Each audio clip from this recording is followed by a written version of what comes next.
a closet with walled cities, past lives in boxes. Music absorbed till it seeped from my skin. Can't stand to hear it. Means more to me than photographs.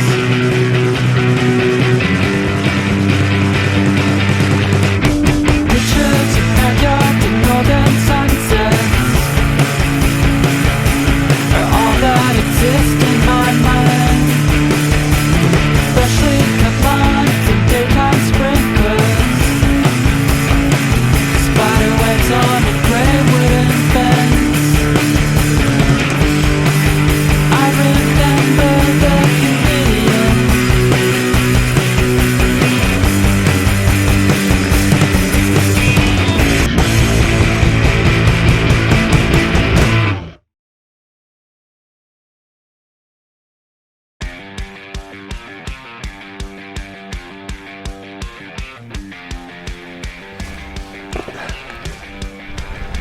Seems like I spend a lot of time at the Wallace Arms these days. So we're doing the grand tour today. Section 8, I believe, isn't it? I think it is, 2019 version. Yeah, 2019 section 8. So let's get started. We're starting obviously from the Wallace Arms. It's a bit of a wild day today. It's a very dark day as well. A lot of clouds in the sky. This is what remains of Featherstone Park Station.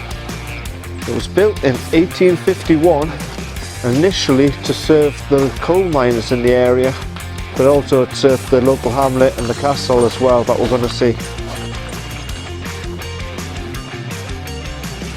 Stop whistle before proceeding. Actually, we should be doing.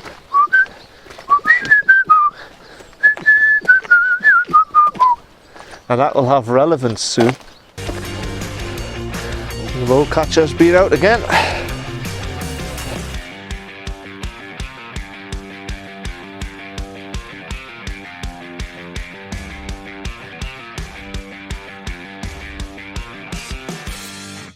Behind me is Featherstone Castle. The earliest record of a castle on this site was in 1212 when it was occupied by Elias de Featherstone Hoff. But this was most likely just a normal tower and not the castle that we see today. Peel Tower was added in 1330 and there was extensive work done in the 17th century, but most of what you see today was built in the 18th century. So part of the main building would have been a Peel Tower, and then there would have been like a mansion hall built in the 17th century just behind it there, and then most of all of these little battlements that you see were in the early 19th century. Between 1950 to 1961, the castle became Hillbrow Boys' School. Today it's a private residence and there's no access to the public. The traditions of Featherstone Castle journey backwards in time to the 8th century, when a Saxon chief is said to have come to the area and settled here. Afterwards, the Featherstone family took possession, and Sir Walter Scott, in his Marmion, tells of a border feud, a mafia-like hatred, which ended in the death of Sir Albany Featherstone, High Sheriff of the county in 1530. Featherstone gives us two Northumberland legends. The first is the Ballad of Albany Featherstone Hoff.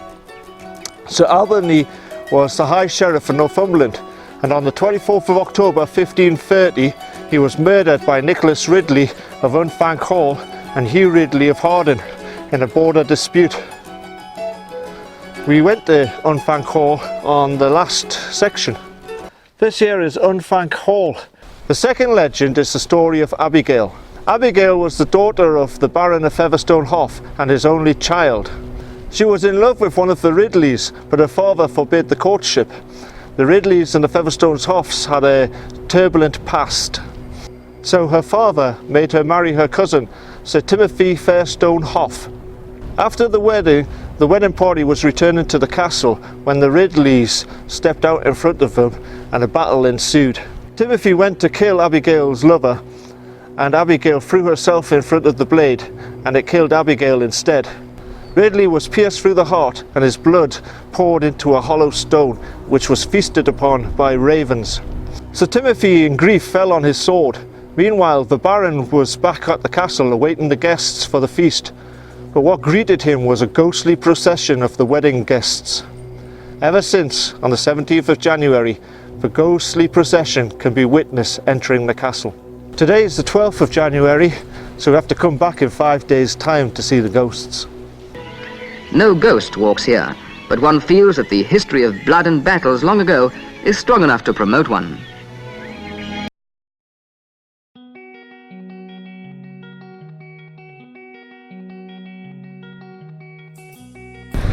Here was the entrance to P.O.W. Camp 18, where thousands of German officers were held in the years 1945 to 48.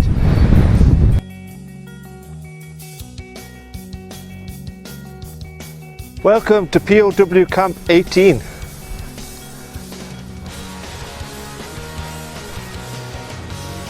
You get some good aerial footage of this. I'll put a clip of Google Maps on it.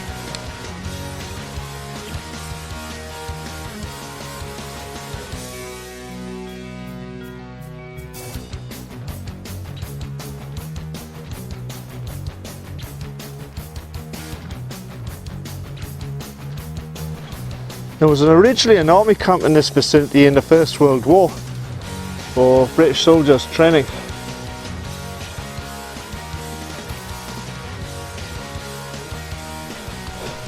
But then in the Second World War, Camp 18 was created initially for American soldiers who were preparing for the Normandy landings.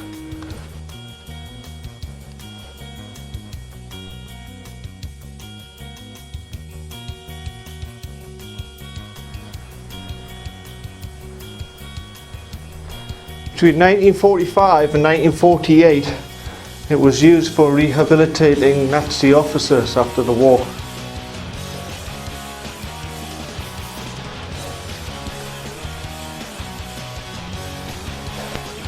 It's quite an impressive sight.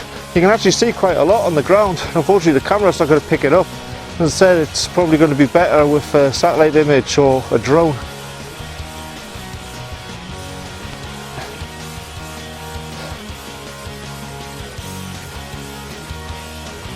There's only a couple of buildings left standing.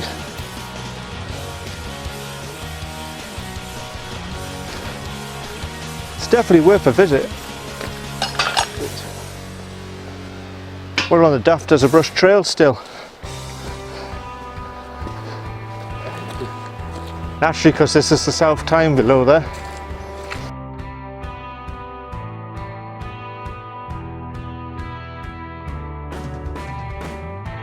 This here is Lambley Viaduct. It was built in 1852 and designed by Sir George Berkeley Bruce. It consists of 9 arches and is 260 metres in length and 33 metres high, which is almost the same height as the high level bridge in Newcastle. Further downriver, Lambley Viaduct stands, reputedly as high as Newcastle's high level bridge.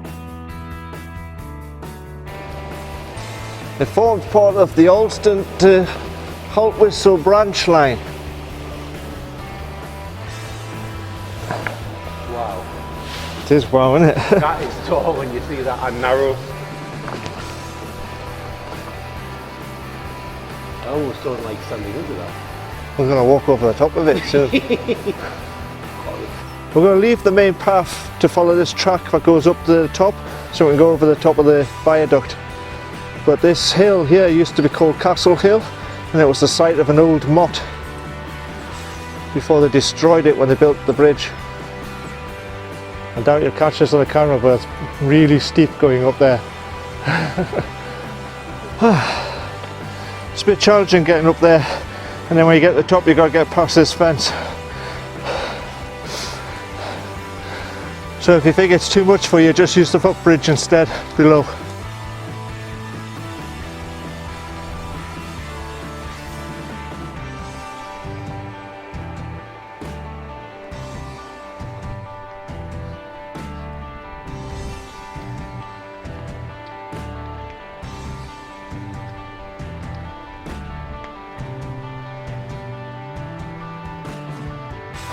If that bank was too much for people, you can go across the footbridge here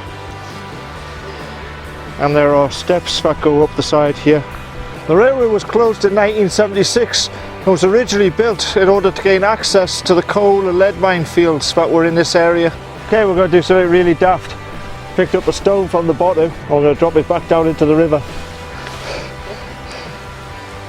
Ready on 3? 1, 2, 3.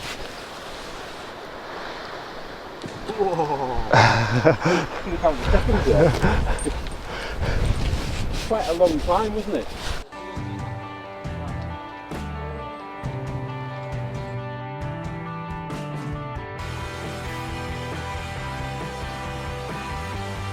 We're coming off the viaduct and we're coming down to this signpost here, but instead of going down and around like those cyclists were doing before,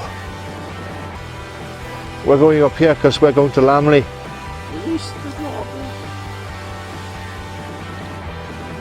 This is an elaborate little gate. I like stuff like that.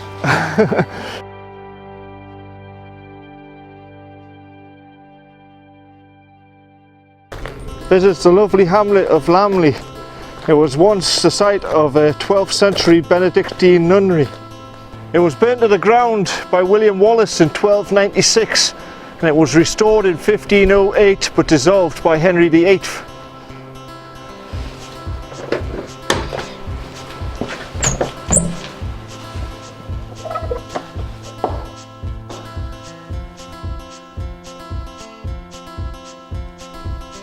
The only remains of the nunnery is the nunnery bell that's somewhere in this church, and a few old carved stones that were used in the building of the church.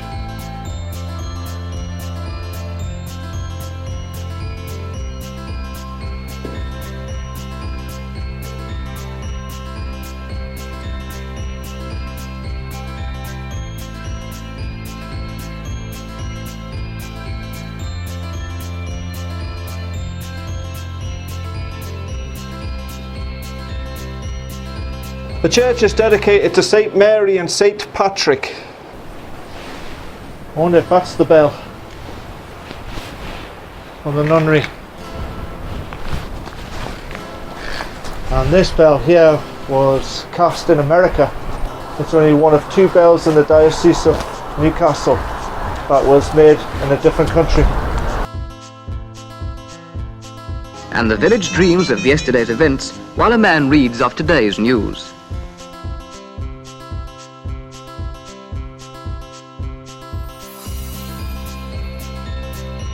We're busy following the Pennine journey at the moment. We'll just come off the path a little bit just to show you this old tramway.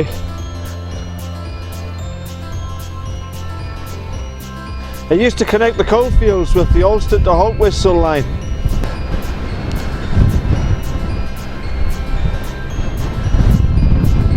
There's quite a bit of ruins here. I'm not sure what used to be here, but it looks as though it might have been an old coal depot maybe, or even a mine.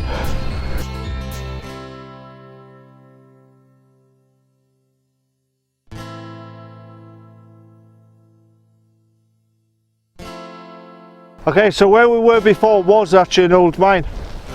The mine came over into this site here, because this here is definitely a mine according to the map. So we were definitely, that was an old coal mine where we were before. Now the Pennine journey joins the Pennine Way. So now following the Pennine Way over that direction.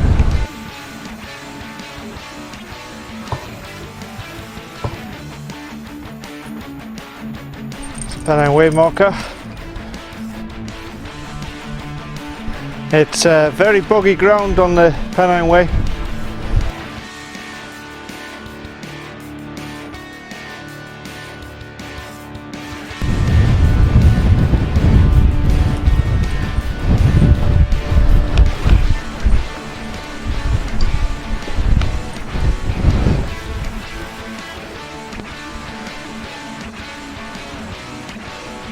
There's an old plough there.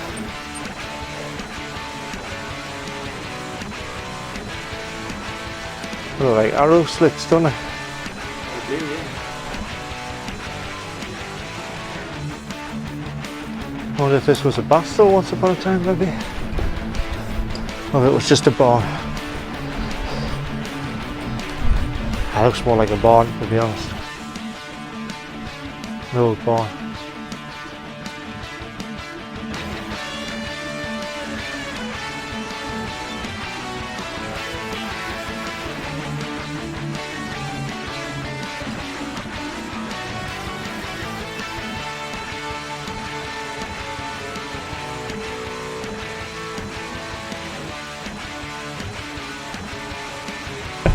This is Kellerburn along the bottom. That one there's Green and Riggs, that house, and the farm at the top there's Highside. Trees on the horizon behind me are in Cumbria. We're on the western border of Northumberland. I'm not sure you'll pick them up. Right there on the horizon there, that's Cumbria.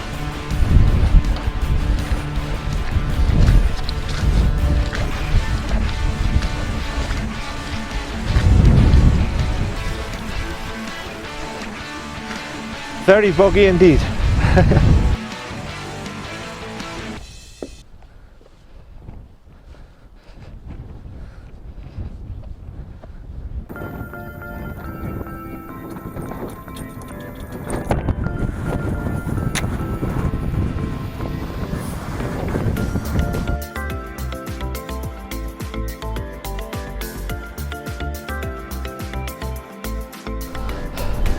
This here is the ruins of Edley Stone or Edley Stone. It was a 2-room dirt floor shieling. A shieling was like an old cottage that was used by crofters and shepherds and miners. All this area was once lost to mines, so I'm not sure if this was for shepherds or for miners.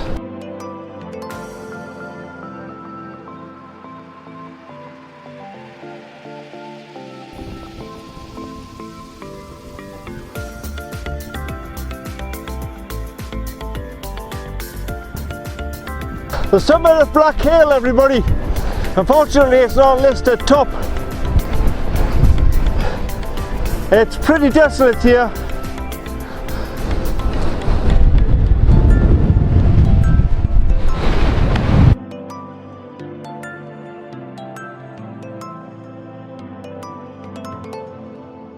Behind me is Gap Shields Farm. I'm right underneath the electric pylon, so I'm not sure if it's going to pick up any interference on the microphone.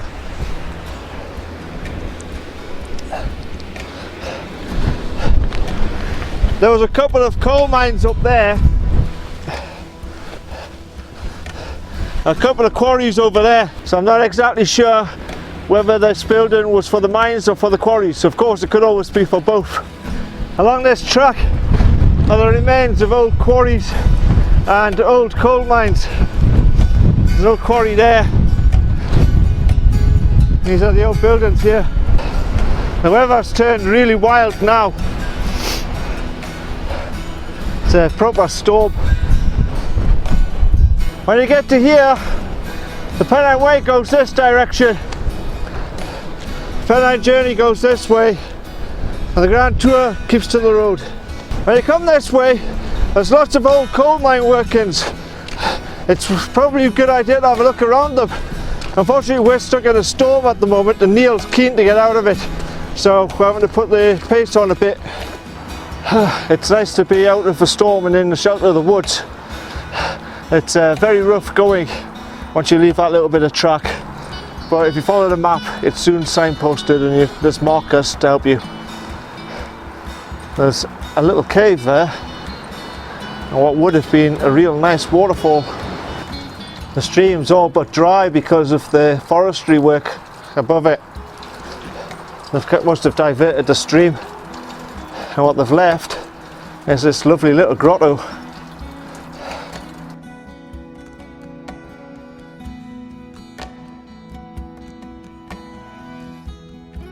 And finally to Blenkinsopp Castle, our journey's end. I'll talk more about Blenkinsopp Castle at the beginning of the next walk, but for now this is the end of section 8. So Neil, what did you think of that one? It was really good. It was wet, but a great walk. Actually, it's a good one for the start of the year, but I wouldn't go when it's too wet. I'd highly recommend wellies. I know that the Northern Wayfarer just took his regular boots and gaiters, and he's looking a bit wet on the lower half. I'm looking wet on the top half. But wellies were really good, and the walk was great. It's refreshing up on the moors, the top, and then it was cold mined. And this place is great. We're in Blenkinsopp right now. We're in the castle inn, and it's really nice. I don't know if Nick wants to, if the Northern Wayfarer wants to pan round, but it's good. We've just ordered the soup, but we'll be eating here next time as well. Yeah, so thumbs up for this one. I'd give it, if out of 10 for a walk, 7 out of 10. So that was section 8 finished. It was quite a good walk actually. It was very refreshing on the tops. We got absolutely battered by the wind and that storm that caught us on the top of Black Hill. Very good at the very start. There was lots of points of interest with the castle, the prisoner war camp, the viaduct. Very good. Complete utter wilderness going over the top of Black Hill. Dropping down into Blenkinsopp was really nice. And we were in a very, very nice place to eat and drink. Very good. So overall I'll give this section maybe an 8 out of 10, but be prepared, it's rough going. There's no clear paths once you get onto the moors. So if you like the walk, give me a thumbs up. Don't forget to comment below and hit the subscribe button for the next adventure, and share with your friends on social media. And we'll catch you in the next one. Digging through a closet with old CDs, past lives in boxes. Music absorbed till it seeped from my skin. Can't stand to hear it.